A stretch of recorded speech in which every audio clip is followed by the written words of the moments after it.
Ready? Hello guys, my name is Sebastian.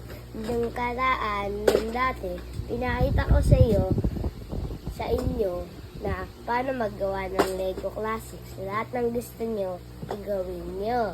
Tapos, ngayon naman, ang gagawin natin si Godzilla. First, ito yung lang gagawin natin. Tsaka ito. Pagkapitin natin dito. Yan. Yan na yung ulo niya. Tapos ito yung mga mata.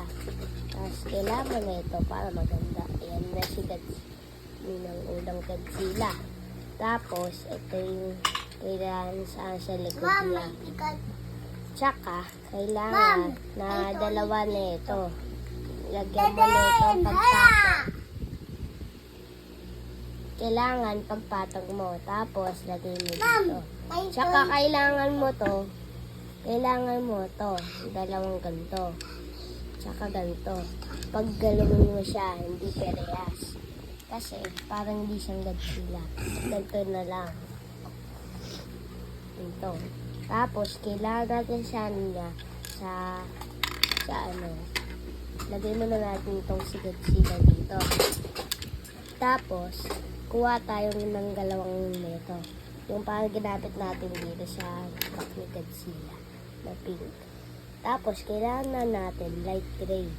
Sa kailangan din natin ng light gray na ganito para sa picture. So ito din, kailangan nyo din to. Tapos pagkapitin nyo sa likod niya, Godzilla. Tapos para sa kamay niya, sa paa, kailangan nyo ng ganito. Tapos pagkapitin nyo sa harapan, tsaka yung pangpaa, yung ganito. Tapos kapitin nyo mga ganito sa black para ipaging paa ni Godzilla. Tapos lagyan muna natin dyan yan. Kuhanin natin to. Tapos yan yung sa likod ni Godzilla. Tapos lagyan natin to face. Tapos pagkapitin na natin lahat. Itang nagkamali ako. Sorry. Tapos kapitin na natin lahat.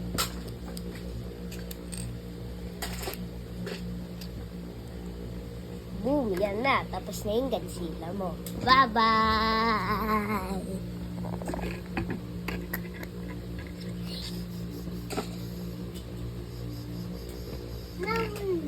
Mang, hindi na ako nang gano'n eh. Like and subscribe to our video. Pupu!